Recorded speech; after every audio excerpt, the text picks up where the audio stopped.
মোৰ নামটো কৈছেনে নাই? কৈছো আপোনাৰ নামটো শুনি পুৰা ক্ষেত্ৰ একেবাৰে চপিয়াই উঠিছে।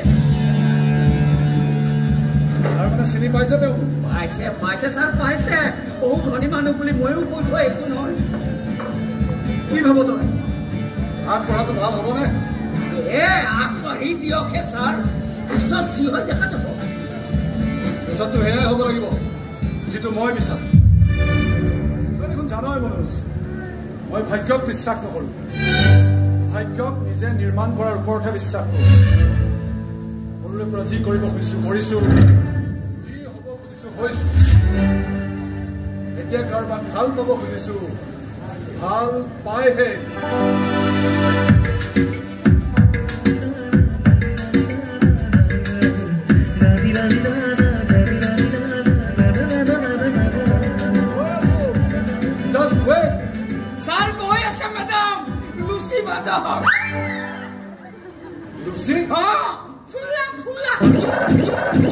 মাজে মাজে তুই এটা গানো গায়, কিন্তু বাকী হিৰোৰ দৰে নাচিব নোৱাৰে নহয়।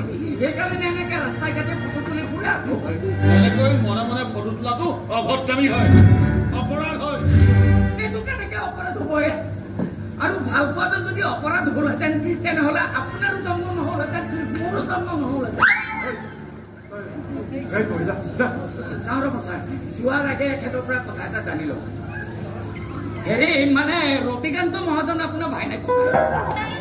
ৰতিকান্ত মহাজন আমাৰ গাঁৱৰে। আপোনাৰ কিবা হয় নেকি? তোমালোকৰ গাঁৱৰ ৰতিকান্ত মহাজন মোৰ কেনেকৈ কিবা হবহে? নহয় মানে মহাজনৰ মস্ত কামোৰ আছিল। কি? সৰু সৰু কথাতে এনেকে বৰকে কাজিয়া কৰিছিল আপোনাৰ দৰে। এইবোৰ সৰু সৰু কথা নহয় বুজিছা। আমাৰ ছোৱালী আমাৰ কাৰণে মান সন্মান অহংকাৰ সকলো। আমাৰ সেই সন্মানখিনি কোনোবাই কেমেৰাত বা অন্য কিহবাৰ জালত বন্দী কৰিবলৈ চেষ্টা কৰিব, সেইটো মুঠেই সহ্য কৰিব পৰা কথা নহয়। তাৰ কাৰণে আগেয়ে ক্ষমা বিচাৰিছোঁ। আপোনালোকৰ ছোৱালীক মই চিনি নাপাওঁ, নাম ধাম একো নাজানো। এদিন ফল' কৰি আহি থাকোঁতে তেওঁ এইখন ঘৰত সোমাই থাকিল। সেই ভাবি ল'লোঁ ইয়াতেই চাগে তেওঁ ঘৰ হ'ব, সেয়েহে গুচি আপুনি আহিছে কিয়? কি লাগে আপোনাক? আপোনালোকৰ ছোৱালীজনীক লাগে। তাইক মই বিয়া কৰাব খোজোঁ। পলুৱাই নিবা অন্য কোনো উপায়েৰে নহয়। আপোনালোকৰ আশীৰ্বাদ বুকুত বান্ধিহে তাইক মই পত্নীৰ স্বীকৃতি দিম। কিন্তু আপোনাক যে আমি মোক তুমি বুলি ক'লে হ'ব। যোৱাই হ'ম নে নহ'ম নাজানো, কিন্তু মই আপোনাৰ পুত্ৰৰ বয়সৰ। মোৰ পৰা এনে এটা প্ৰস্তাৱ পাই আপুনি নিশ্চয় আপুনি আচৰিত হৈছে চাগে, আৰু আচৰিত হ'বই দিয়কচোন। নজনা নুশুনা ল'ৰা এটাৰ হাতত কোনেও নিজৰ ছোৱালীজনীক গোটাই দিব নোখোজে।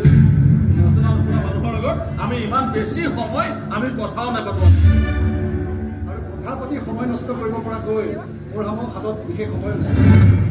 সেয়েহে মই চিধা চিধি মোৰ ইন্ট্ৰডাকশ্যনটো দি ইয়াৰ পৰা বিদায় লওঁ। মোৰ নামটো মনোজে কৈছে চাগে, তথাপি কওঁ মই ৰঞ্জন শইকীয়া। বৰ্তমান অসমৰ বাহিৰে ভিতৰে মোৰ কোম্পানীৰ নামত প্ৰায় 2500 কোটি টকাৰ ঠিকা চলি আছে। মোৰ মা দেউতা সৰুতে ঢুকাইছে। দেউতাৰ এটা সৰু কনষ্ট্ৰাকশ্যন কোম্পানী আছে। মই আহি সেই কোম্পানীটো বহুত ডাঙৰ কৰি পেলাম। মোৰ 4খনকৈ বিলাকী গাড়ী আছে, 42খন ট্ৰাক, 10খন বুলডোজাৰ ইত্যাদি ইত্যাদি। কিন্তু আপুনি থাকে ক'ত? মোৰ গুৱাহাটীত 2টা আৰু মুম্বাইত এটা ফ্লেট আছে। বেছিভাগ সময় মই গুৱাহাটীতো থাকিম। আপোনালোকৰ ছোৱালীক কিমান সুখত ৰাখিব পাৰিম সেয়া নাজানো, কিন্তু খুৱাই খুৱাই যে ৰাখিব পাৰিম সেয়া হ'লে কথা।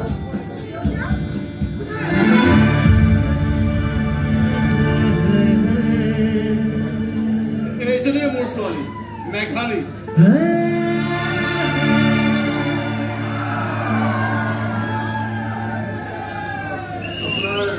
চৰি, তোমাৰ মনে মনে হৈ আছে।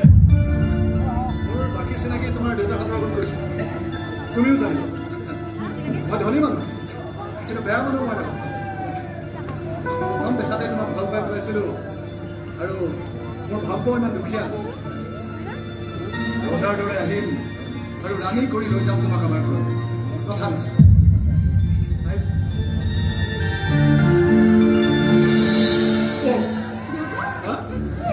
তাকেহে আমিও একো ধৰিব পৰা নাই নহয়।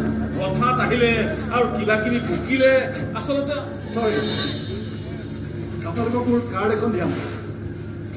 এইখন মোৰ ভিজিটিং কাৰ্ড, ইয়াত মোৰ 3টা ফোন নম্বৰ নাম ঠিকনা সকলো আছে আপোনালোকে কি সিদ্ধান্ত লয় মোৰ ইয়াৰ যিকোনো এটা ফোন কৰি আপোনালোকে জনাব চাওঁ